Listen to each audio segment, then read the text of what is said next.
have the pleasure to present to you Dr. Martin Luther King, Jr.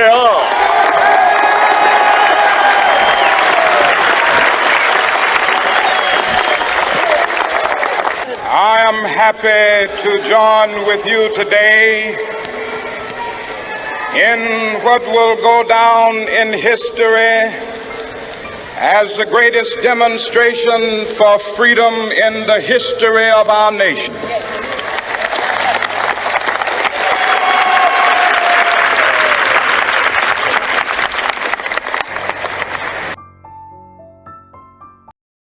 In the 1960s, America was at a crossroads.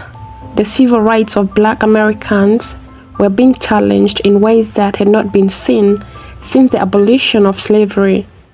The fight for equality, justice, and freedom was not only being fought in courtrooms and on protest lines, but also in the hearts and minds of everyday Americans. At the forefront of this revolution stood one man, Dr. Martin Luther King Jr. King was not just a leader, he was a symbol of hope for millions. His commitment to nonviolent resistance, inspired by Mahatma Gandhi, brought millions into the movement for civil rights. King's ability to galvanize and inspire through powerful speeches, powerful marches, and relentless dedication to justice made him a national icon. But by 1968, King had become more than just a civil rights leader. He was a voice for the oppressed, a champion of the poor, and a tireless advocate for peace. This is the story of Martin Luther King Jr. and how he was assassinated.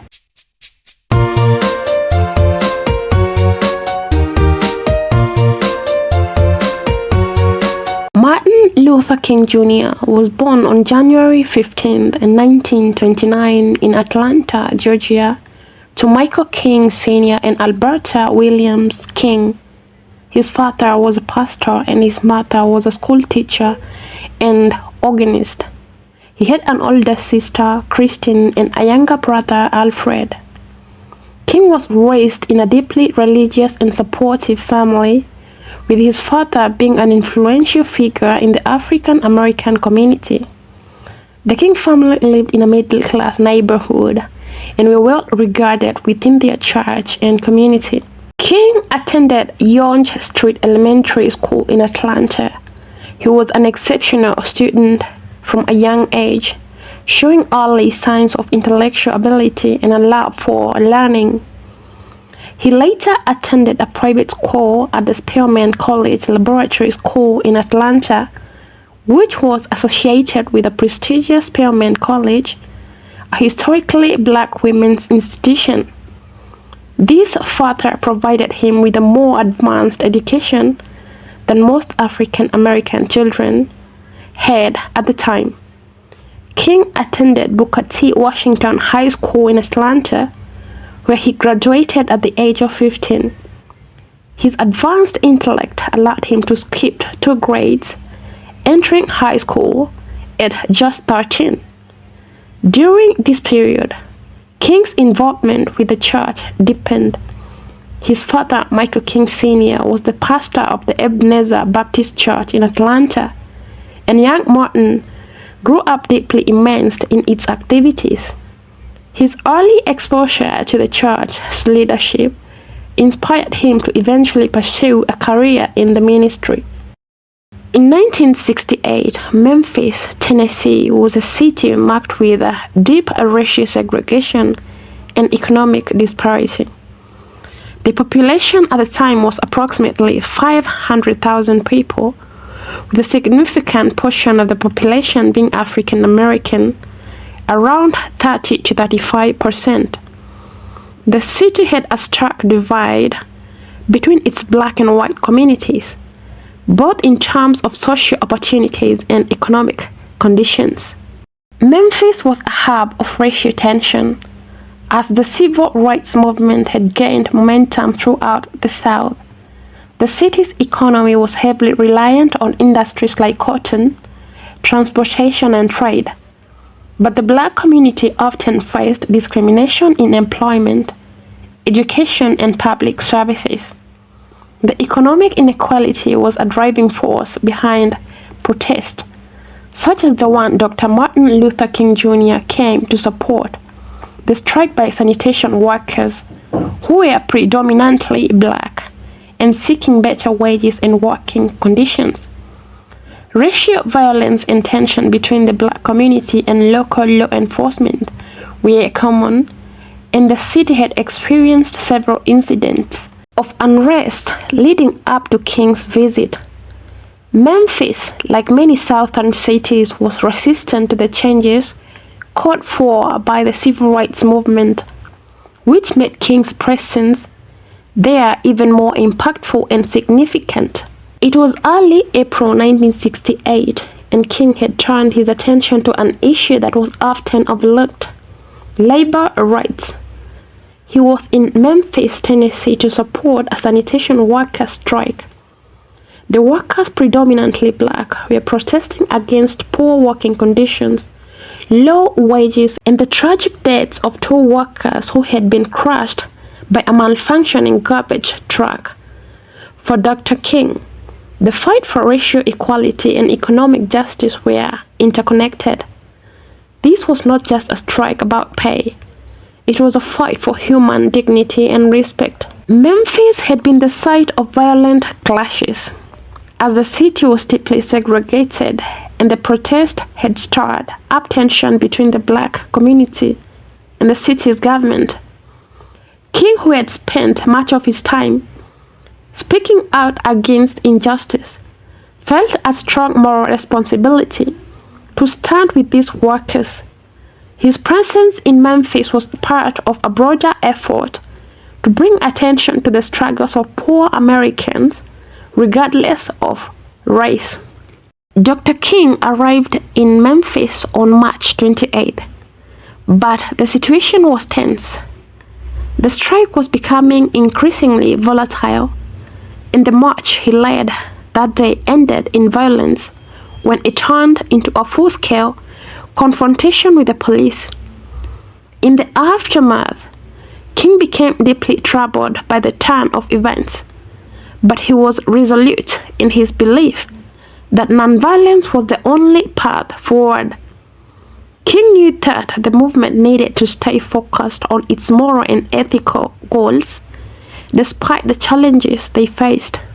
On the evening of April 3rd, 1968, Dr. King delivered what would be his last public speech at the Mason Temple in Memphis.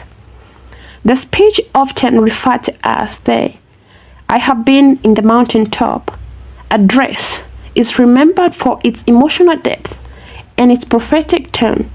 King, reflecting on his own mortality, told the crowd, "I have seen the promised land. I may not get there with you, but I want you to know tonight that we as a people will get to the promised land." These words resonated deeply with the audience, many of whom had been part of the civil rights movement for years, fighting alongside King. But in his speech, there was a clear sense that King felt the weight of his mission more than ever before. His words hinted at a sense of foreboding, as if he knew his time was running out. He was, after all, aware of the threats to his life. The morning of April 4th, 1968, in Memphis was like any other. The sun rose over the city, and King's schedule was filled with meetings and discussions about the strike. He had planned to head to the church later that afternoon to meet with supporters, but it was not to be. King spent the afternoon in his room at the Lorraine Motel, resting before stepping out for the evening. As the day wore on, a sense of tension filled the air in Memphis. In the midst of the city's unrest, King was preparing to give another speech later that evening. It was around 6 p.m. when Dr. King stood on the balcony of the Lorraine Motel, speaking with friends and aides. He had just finished discussing plans for a march, and he was enjoying the relatively quiet moment. Among those with him were his close allies, including Ralph Abernathy and Jesse Jackson. King had been leaning over a railing when suddenly a shot rang out. The bullet, fired from a distance of about 200 feet, struck King on the right side of his neck, severing arteries and veins. King collapsed almost instantly, falling into the arms of his friend Reverend Ralph Abernathy. King's aides rushed to him, but the damage was too severe. The civil rights leader was quickly rushed to St. Joseph Hospital, where despite all efforts to save him, he was pronounced dead at around 7:05 p.m. Martin Luther King 20 minutes ago died.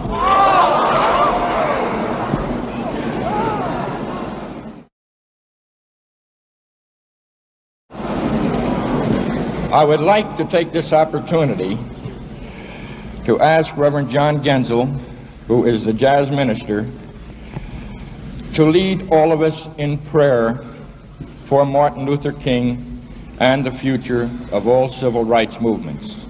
Would you please rise? The news spread like wildfire across Memphis and the country. People stopped in shock.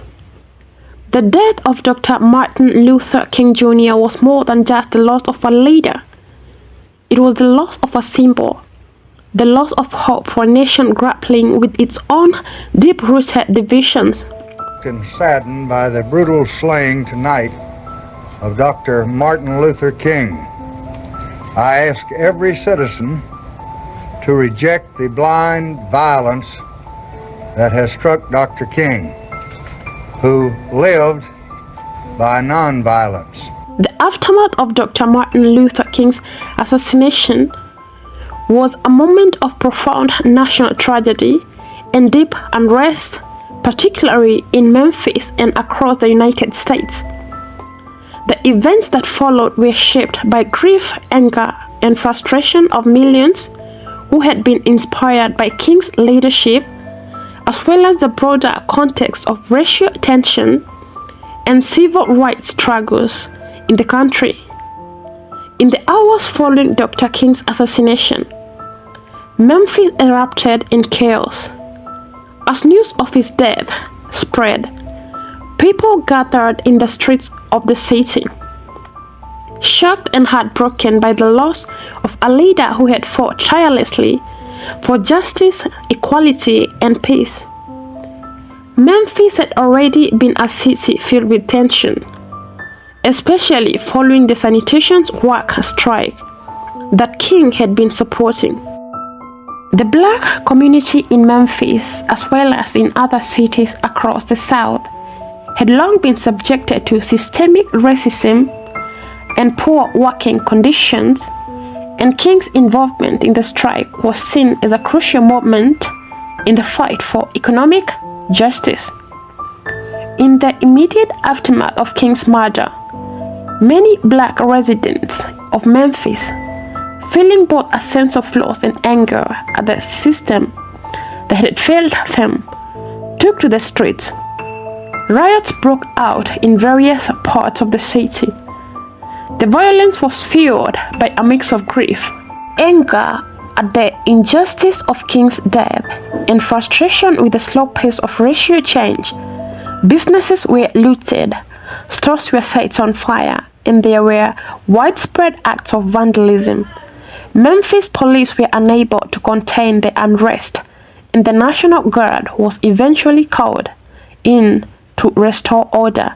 The city was plunged into turmoil, not just by the violence, but by the overwhelming sense of loss. Dr. King had been seen as a beacon of hope for racial equality, and his assassination deeply wounded the collective spirit of Memphis' African American community, as well as the country as a whole. Memphis was not alone in its response to King's assassination. Across the United States, cities from coast to coast experienced outbreaks of violence and civil unrest. In the days following the assassination, riots spread to more than 100 cities, including major urban centers like Washington, D.C., Chicago, Baltimore, New York, and Los Angeles. The riots were a tragic reflection of the deep racial divides and frustration that existed in the country. For many African Americans, King's assassination symbolized the ongoing failure of America to address the systemic racism that plagued black communities. The violence, while tragic, was seen by some as an inevitable outpouring of anger over decades of racial oppression. As Dr. King had always preached, many believed that the violence was a symptom of deeper unresolved societal issues. In Washington, D.C., for example, rioting broke out in the ghettos of the city, with fires and looting spreading throughout neighborhoods. In Baltimore, the National Guard was also called in to quell the violence. Across the nation, black communities were grieving the loss of their leader, while also expressing frustration with the systemic failures that had led to his death. In many of these cities, King's assassination brought underlying racial tension to a boiling point, particularly in poor urban neighborhoods where African Americans had been subjected to both social and economic marginalization for years. The combination of grief, anger, and a desire for change ignited the flames of protest, but also of violence. President Lyndon B. Johnson, who had worked closely with King to pass landmark civil rights legislation, was deeply moved by the assassination. In a televised address to the nation, Johnson declared a period of national mourning and called for peace, urging Americans to channel their grief into efforts for continued progress towards racial equality. Johnson quickly realized that the riots that had broken out in the wake of King's death could not be ignored. He addressed the country, urging calm and promoting the necessity of continuing King's work. Johnson also signed the Fair Housing Act of 1968 into law just days after the assassination, which aimed to end discrimination in housing. On an April afternoon in the year 1966, I asked a distinguished group of citizens that were interested in human rights to meet me in the cabinet room in the White House. In their presence that afternoon, I signed a message to the Congress. That message called for the enactment, and I quote, of the first effective federal law against discrimination in the sale and the rental of housing in the United States of America. Few in the nation, and the record will show that very few in that room that afternoon, believed that fair housing would in our time become the unchallenged law of this land. And now, at long last, this afternoon, its day has come. Now with this bill, the voice of justice speaks again. It proclaims that fair housing for all human beings who live in this country is now a part of the American way of life. This was an effort to honor King's legacy and to help address some of the deep inequalities that King had fought against. However, the violence and destruction that followed King's death were deeply unsettling. The National Guard was deployed into several cities, and law enforcement struggled to control the widespread unrest. The government's response was seen as reactive and insufficient by many in the black community, as it failed to address the root cause of the anger, systemic racism, poverty, and inequality. Beyond the roots and violence, there was also an overwhelming sense of grief that spread across the United States, particularly in the African American community. Martin Luther King Jr. had been more than just a political leader. He was an icon of hope, a moral compass in the face of nonviolent resistance to oppression. His death left a vacuum of leadership, and many wondered who would continue the work he had started. In churches, schools, and communities across the nation, people came together to mourn his death. Memorial services were held, and King's speeches were replayed on television and radio, helping to preserve his message for future generations. In cities large and small, people attended prayers, vigils, and protests, honoring the legacy by reaffirming their commitment to justice. In the months following Dr. King's death, his vision for a poor people's campaign, which aimed to address poverty and economic inequality, became a central issue in the national conversation. King had been planning this campaign in the months leading up to his assassination, recognizing that racial inequality could not be fully realized without economic justice. His tragic death did not end the movement. Our dearest friend is now in the hands of the eternal God. We therefore commit his body to the ground. The cemetery is too small for his spirit, but we commit his body to the ground. Instead, it propelled others to take up his mantle. In Washington, D.C., the Poor People's Campaign continued as a series of protests led by King's allies and followers. The campaign aimed to demand better jobs, decent housing, adequate and integrated education, and health care for all people, regardless of race. This would be one of the key elements of King's legacy, his recognition that racial justice was inseparable from economic justice. Though his death was a massive blow, it spurred an even greater commitment to the causes King had championed. His message was nonviolence, justice, and equality continued to inspire future generations, becoming a rallying cry for both civil rights movement and subsequent social justice movements in the years to come. The assassination of Martin Luther King Jr. was a pivotal moment in America's history. Memphis and the nation at large responded to his death with a combination of grief, anger, and in some cases violence. Cities across the country erupted in riots, while others mourned the loss of men who had come to symbolize hope for a more just and equal society. However, despite the chaos, Dr. King's assassination was not the end of the struggle for civil rights. It was a turning point. His death galvanized many in the Black community and beyond to continue his work. The events that followed were a reminder that change does not come easily and that the fight for justice, equality, and peace requires tireless effort, even in the face of personal sacrifice.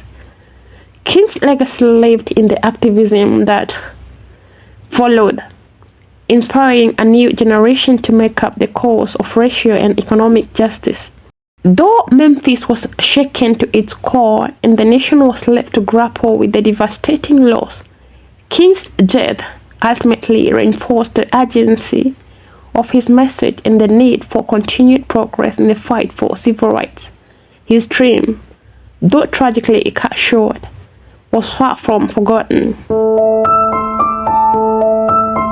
The man behind the gun, James Earl Ray.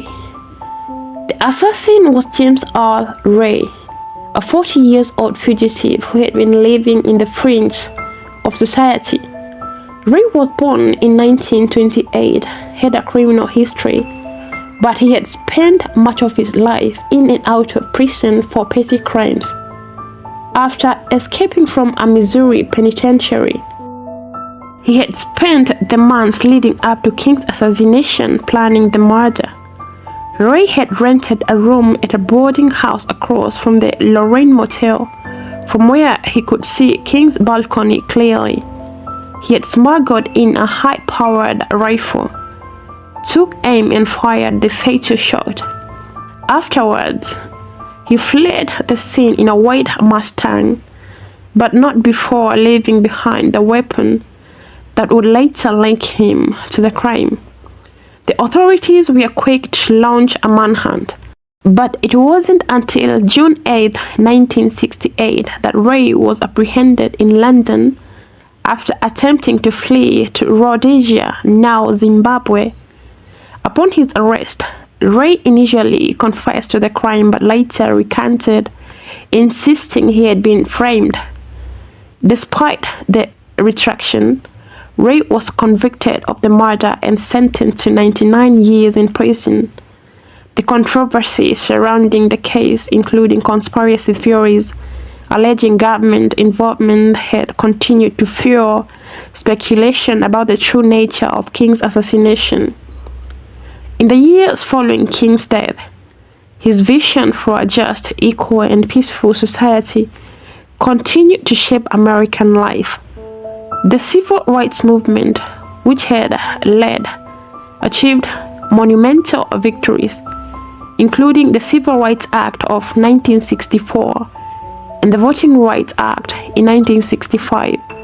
But even as the nation took steps towards equality, the work was far from finished. King's word continued to resonate today. I have a dream that one day this nation will rise up and live out the true meaning of its creed. We hold these truths to self-evidence that all men are created equal. His life was a testament to the power of courage, determination, and faith in the face of unimaginable adversity. Though his life was tragically cut short, Martin Luther King Jr.'s legacy lives on. His vision for justice, equality, and brotherhood continued to inspire movements around the world. As we remember the day he was taken from us, we honor his memory by continuing the fight for a more just society. The dream he envisioned may not be fully realized yet, but it is one that continues to guide us all across racial, cultural, and generational lines as we strive to build a better world. The assassination of Dr. Martin Luther King Jr. on April 4, 1968 marked a tragic and pivotal moment in America's history. His death not only robbed the world of a visionary leader, but also ignited widespread grief and unrest across the nation. King's unwavering commitment to nonviolent civil obedience, racial equality, and social justice inspired millions, and his assassination became a symbol of the deep racial tension and struggles that still permeated American society. Though his life was cut short, Dr. King's legacy continued to resonate, reminding us of the ongoing fight for justice, equality, and peace. His work laid the foundation for future generations to carry forward the torch of civil rights, ensuring that his dream of more just and equitable society remains alive.